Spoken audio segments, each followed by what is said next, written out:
As they would say in my hometown, now I'm situated. I'm going to begin by reading from one of my books.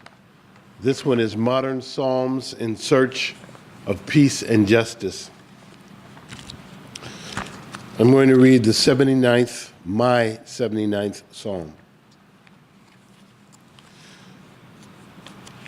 My Psalms were written to God and not for entertainment. This is about my relationship with the Holy One. We approach you, the blameless one. Although we offer an assortment of disabilities, physical, mental, spiritual, and emotional, we offer the best of ourselves. Some disabilities we have inherited.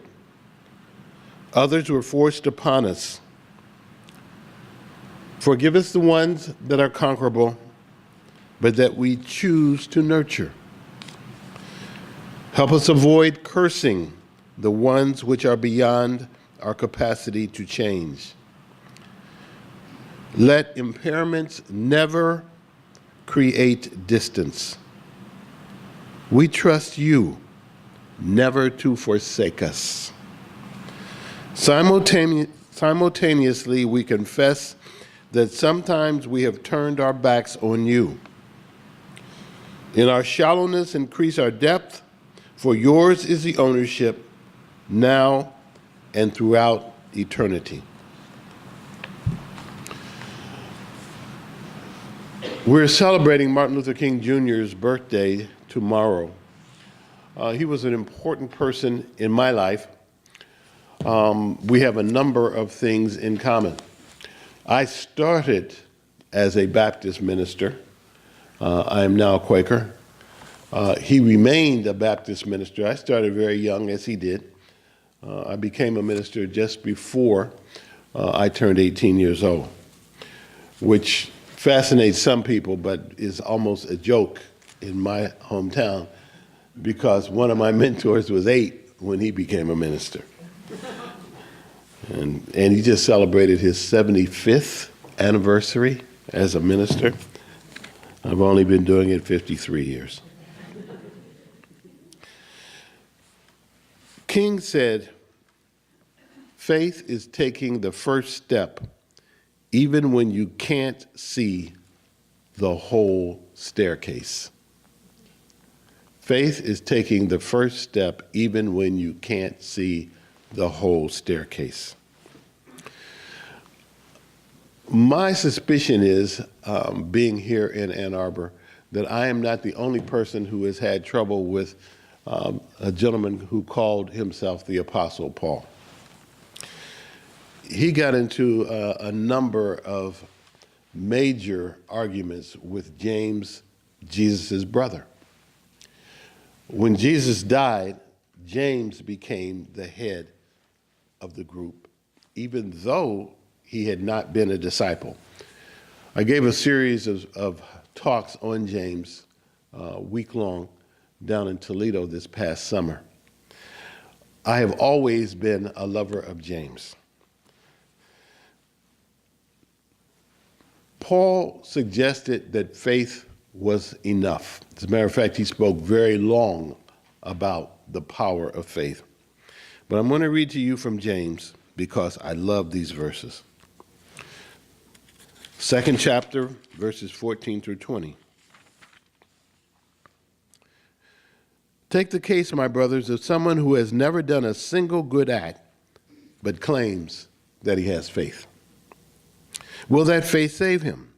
If one of the brothers or one of the sisters is in the need of clothes and has not enough food to live on, and one of you says to them, "Oh, I wish you well, keep yourself warm, eat plenty," without giving them these bare necessities of life, then what good is that? Faith is like that. If good works do not go with it, it is quite dead. I'm going to stop there.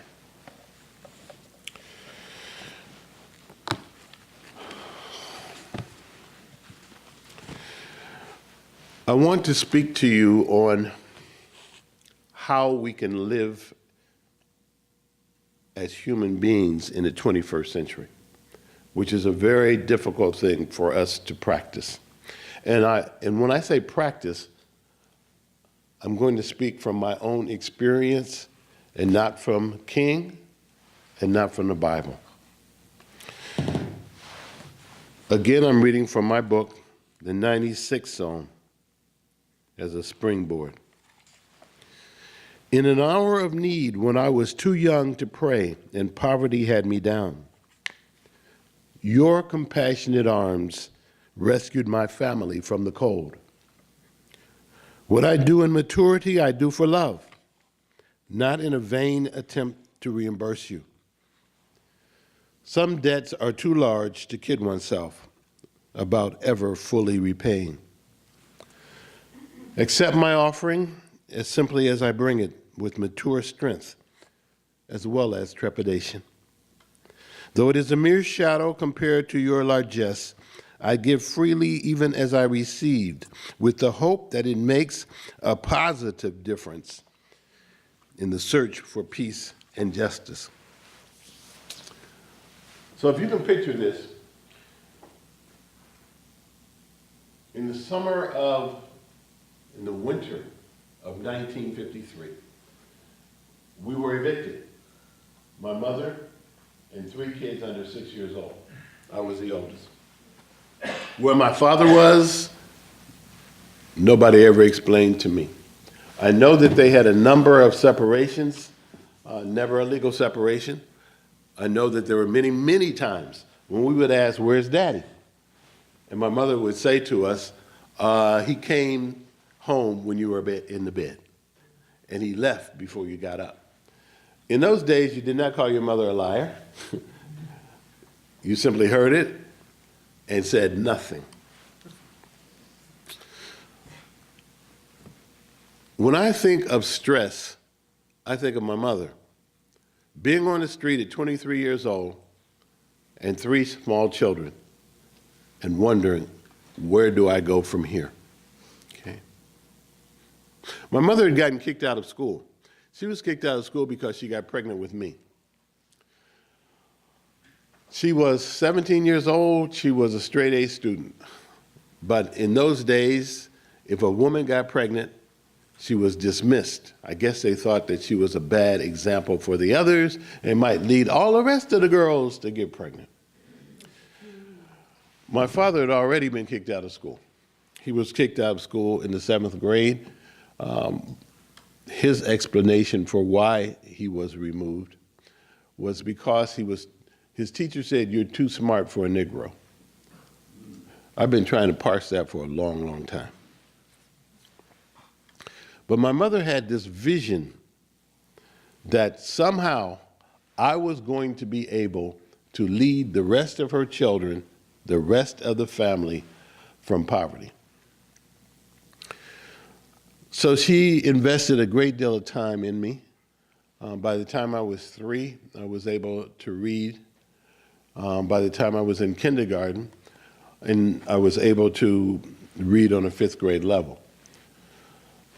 That was because she had this vision of what possibilities were out there, even though our society was not offering them. I think I lost the one here. Can you hear me? You can still hear me? So my mother's 2 years old. I am 2 years old when my mother's pregnancy is in trouble. And the white ambulance would not take her to the hospital. This is not in Mississippi, this is in Ohio. So she lost those babies. But she never told us this. When she died at 44. I knew she lost the babies. I didn't know the circumstances behind it. So I was interviewing her sister, and her sister explained to me, she wasn't explaining, she was just telling me, I asked her, where were things segregated in my hometown? And she went through a whole laundry list of things that I hadn't even realized were segregated. And then she said, you know, your mother lost the twins because the white ambulance would not take her to the hospital. And I said, what are you talking about? And she explained that there were numerous ambulances for whites, but there was only one for blacks, and it was occupied. I think the reason my mother didn't tell us was that she did not want us to be bitter. That's the only explanation I can come up with. She did not want us to say, if whites are this evil, you cannot have anything to do with them. Who are we as a people? I'm going to read my 19th Psalm.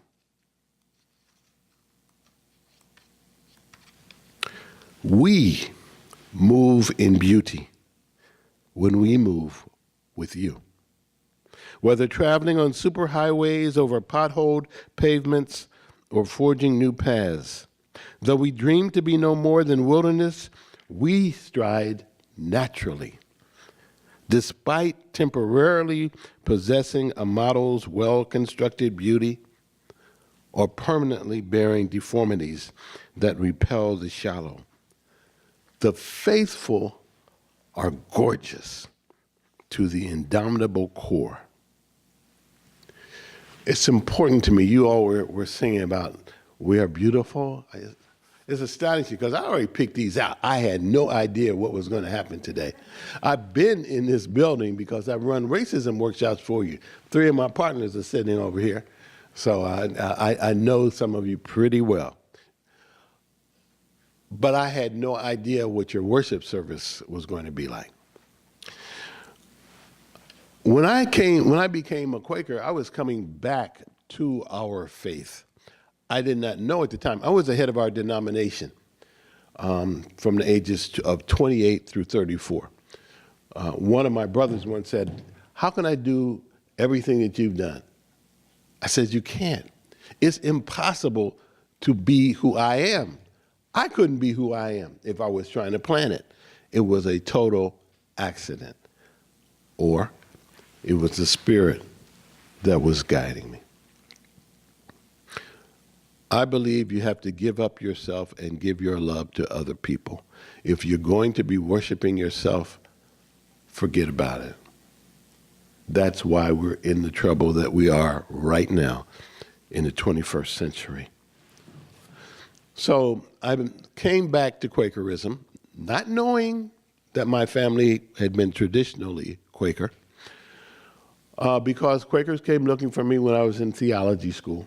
I had transferred from Miami of Ohio as a sophomore and gone to theology school, which was the only accredited one in the country at that time before you'd finish your bachelor's. And the first time I went to Quaker worship, there was silence like you all had and meditation. Growing up Baptist, that's called dead time. I loved it. And there were women who were sitting on what Quakers called the facing seat. In the Baptist faith that I grew up in, a woman could not even put her foot in the pulpit. I once got snatched because I was going to cut across the pulpit when I was taking a note from one teacher to another. And 2 deacons were talking. I was going to walk in between.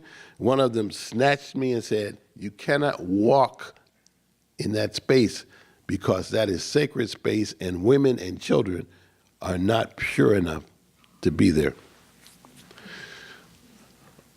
It sounded totally absurd to me because everybody who taught me how to be a human was a woman. And I could never say God the Father because my father was so sorry. So I was looking for another faith. When these Quakers came and said, Dwight, we've heard you're a great preacher. You're 20 years old. You know you want to hear this.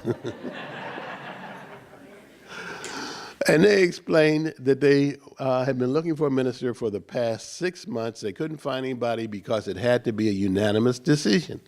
They said the sense of the meeting, and I didn't know what that meant. They said a unanimous decision, and they couldn't get unanimity.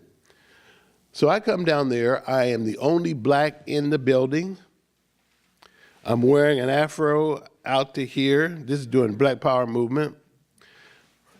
And I'm wearing a black suit, a white shirt, and a black tie. That was the first time in my life I had ever dressed like that. because I love colored clothes. And the woman who's on the organ is wearing a purple miniskirt. I said, oh my goodness, what is this? So I pastored there. She's after my wife. She remains my best friend. That was 1968, 69. So I pastored there for 5 years, and then went on to Oberlin College.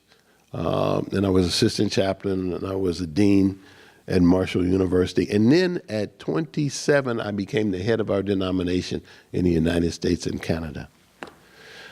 I'm doing genealogical research while I'm general secretary, and I find that I've always hated, I no longer do, but most of my life I hated my freckles. And I assumed that they were because some racist had raped a woman in my family. That was a reasonable assumption, because nobody ever talked about anybody marrying interracially. So while I am doing genealogical research, I'm in the county, what shall I say, the seat of my paternal grandmother's family in Lebanon, Ohio. And I discovered that 3 different ways that one of my 4th great grandmothers, Sarah, had married a Scots-Irish Quaker. And I said, oh my goodness. And then I went to the family genealogist, whose role I have now. She's 90 years old. And I said, Cousin Clarabelle, and this is 1980, it looks to me like we're Quaker, that our family used to be Quaker. She said, why so? And I said, Cousin Clarabelle, you know I'm the head of the denomination, and nobody ever told me there were any Quakers in the family. And she said, I didn't tell you nothing about the Baptists or the Methodists, did I? Is Quakers supposed to be better? And, you know, if you don't know the right questions, you will not get from point A to point B.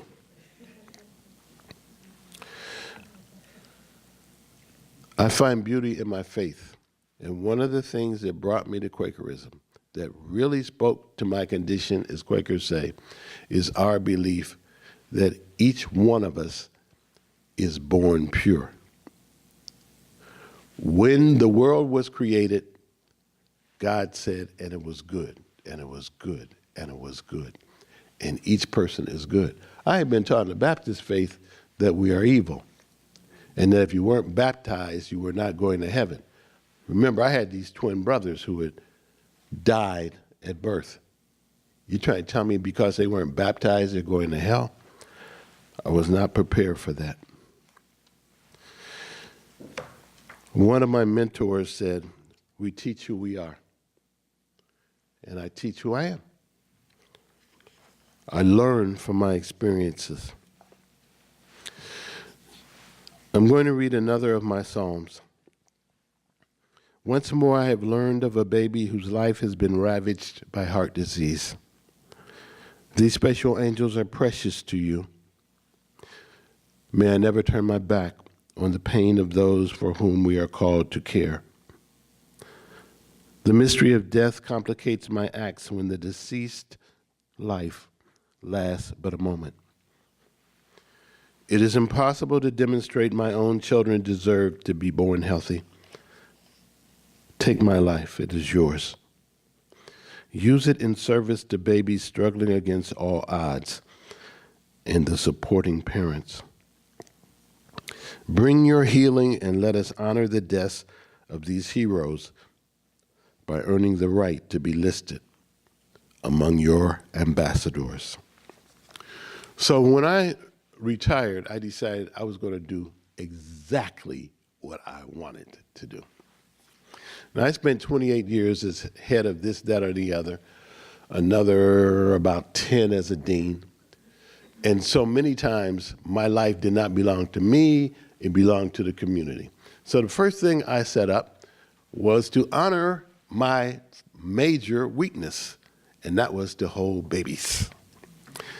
And so Monday mornings, I hold babies in Mott. I've been doing it for 8 years now. and I hold babies on a pediatric cardiac ward. So my wife's office used to be in the hospital. She's now on North Campus. And we used to have lunch together on the days that I held babies. So one day I said, babe, I don't understand this. Every baby I hold has major problems. She said, what do you expect? You're on the pediatric cardiac floor. Do you only want to hold healthy babies? Lord, I pictured my mother, and I like the code switch. You probably already figured that out. And I heard my mother say, I could not fix my lips to say I only want to hold a healthy baby. It was clear to me that the Spirit sent me to hold these babies. So many of the babies that I hold, they have already had an operation before they were born. I didn't know it was possible. Most of the babies I hold have already had heart surgery, and they have these huge scars down there, the front of their bodies. At least 30 of them will die every year. They are my joy. They teach me who I ought to be because they are coming directly from the Holy One. They don't have any of our biases. They don't look at me and say, why don't you look like Denzel Washington or John Legend?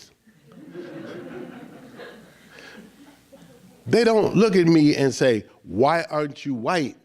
Or why aren't you Asian or Native American or whatever they will be? All they care about is your love. That's who I want to be. That's who I want to be. I'm not saying that I want to be colorblind, because I want to honor whoever your grandparents were and whoever you are. But I don't want to draw any artificial barriers on this planet, because the same Creator made each one of us. I was going to read another psalm, which I'm not, because I'm conscious of that clock, and I have been trained what I ought to do. So somebody asked me, how are you today? When I first came in, I said, I haven't seen my doctor, so I'm assuming I'm fine. And she laughed, and I get that answer all the time. But the truth of the matter is, I saw my doctor once when I thought I was in the best shape I've been in umpteen years. I was able to get in, we were going to a wedding. I lost so much weight, I could wear a tuxedo that I bought 30 years ago. So, I go to see my doctor, she said, Dwight, I hate to tell you, but you got prostate cancer. I thought it was a death warrant. My mother died at 34 with cancer. Both my grandmothers died with cancer. All kinds of my aunts died with cancer. The babies taught me courage. Okay? They taught me they don't whine about their situation. I know babies that have sometimes 50 different drugs that they're on. They'll be at 20 different wires sticking in. They don't whine, they just deal with it. And frankly, they don't trust doctors. Now, if you're a doctor, I don't mean to hurt your feelings, but they're right not to trust doctors. Because I sit there holding those babies and I see doctors come in all the time and they argue about what is the right thing to do. And most of us understand this because we talk about getting a second opinion. Opinion. So I took my strength from them. When they gave me the array of things that I could do, one of them meant that I could not hold babies. There was no way I was going to take that out of my life. I also have grandbabies. I've got 4 of those now. I was not going to go a whole year without holding babies. Wasn't going to happen. So, I am 7 years a survivor. There is no sign of cancer. I'm with you. Love you. Thank you.